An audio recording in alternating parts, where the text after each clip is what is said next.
A recente decisão do Supremo Tribunal Federal em não configurar como um crime o aborto no primeiro trimestre de gravidez não pode ser usada como salvo-conduto para liberar a prática em todos os casos. É sobre o assunto que vamos conversar agora com a advogada especialista em direito médico, Maria Luísa Gorga. Obrigado, advogada, pela sua participação. Obrigada a vocês pelo convite, é uma oportunidade incrível. Advogada Maria, o aborto é um assunto de comoção social, de variadas reações. O que a senhora acredita que mudou na área jurídica após a decisão do STF sobre um caso específico que não configurou como crime o aborto no primeiro trimestre da gravidez? Olha, foi uma decisão, foi bastante inesperada até, um posicionamento do STF que acho que ninguém previa, e trouxe à tona todo esse debate sobre o aborto que andava bastante esquecido, desde principalmente do debate que teve com relação àquele estatuto do nascituro que queriam aprovar e acabou sendo engavetado, pelo menos por enquanto.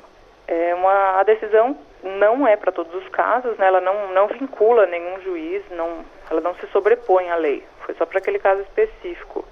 Mas começa a trazer para o cenário nacional esse debate e a possibilidade de que outros juízes sigam essa decisão. Então a senhora acredita que ficou aí como uma referência, né, para os advogados e para os tribunais? Exatamente, começa a servir de referência, é uma base de onde pode surgir tanto um posicionamento a favor como uma reação contrária. Não só as grávidas, mas os profissionais de saúde também devem ficar atentos às informações sobre esse entendimento, por conta que o Código Penal brasileiro diz que médicos, enfermeiras e demais auxiliares continuam a ser responsabilizados caso cometam o aborto. Quais são as penalidades para quem faz o aborto hoje na lei? A penalidade, tanto para a grávida que concorda com o aborto, quanto para os profissionais que participam, ela é a pena de prisão. Então, alguns anos aí de prisão, não é uma pena leve. O aborto é tratado pela nossa legislação como um crime bastante sério. E é interessante que temos as duas isenções de pena, né, que não é considerado crime quando é para salvar a vida da gestante ou no caso do chamado aborto sentimental, que é quando a gravidez foi decorrente de um estupro. Aí nesses casos nem a gestante nem os profissionais sofrem nenhuma sanção. E como pode ser feito para provar nessas duas ressalvas aí na lei? Olha, na questão da vida da mãe, leva em conta a opinião dos profissionais, os exames, mas principalmente a palavra dos médicos que estão envolvidos no tratamento. Na questão do aborto, nos casos de estupro, hoje em dia não se exige nenhuma prova maior do que a palavra da mãe. Contudo, já existem alguns projetos de lei, já foi proposto pelo Eduardo Cunha, agora também pelo pastor Valadares, um projeto de lei que quer que o Código Penal inclua a exigência dessa comprovação, seja o exame de corpo de delito, o BO, para fazer essa comprovação.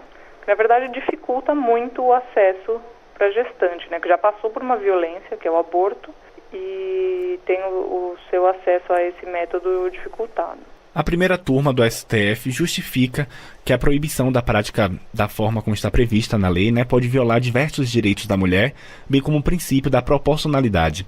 Apesar de inédito, este novo entendimento segue a linha já iniciada pelo STF no julgamento que tratou o aborto em fetos anencefálicos.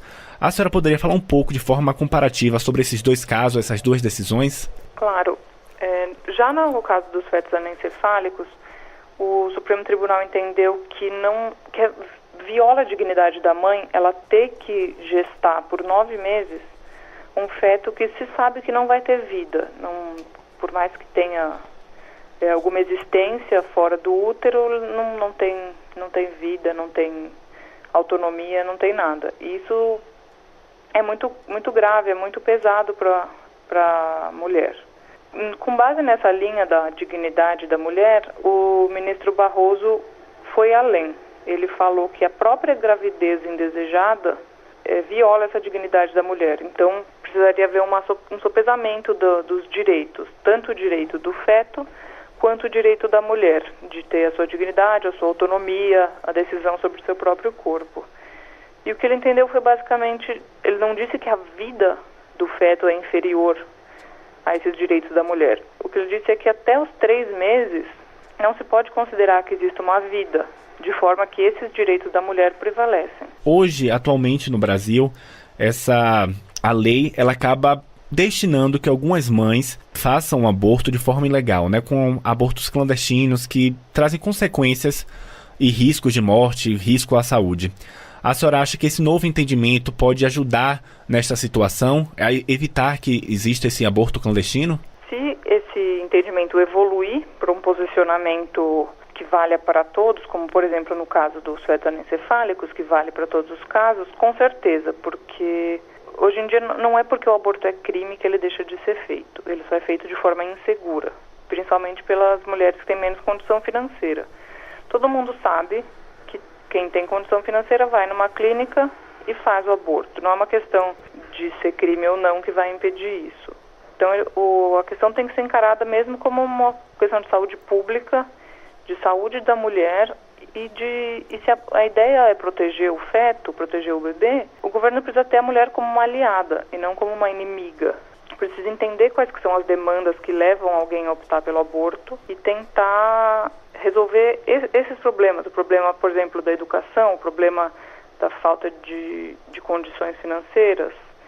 São diversos pontos. Ninguém opta pelo aborto simplesmente porque não quer, por qualquer motivo. Sempre tem um motivo de fundo que deve ser considerado pelo governo. Falamos agora sobre a recente decisão do Supremo Tribunal Federal em não configurar como crime o aborto no primeiro trimestre da gravidez, decisão essa que não pode ser usada como salvo-conduto para liberar a prática em todos os casos. Conversamos com a advogada especialista em direito médico, Maria Luísa Gorga.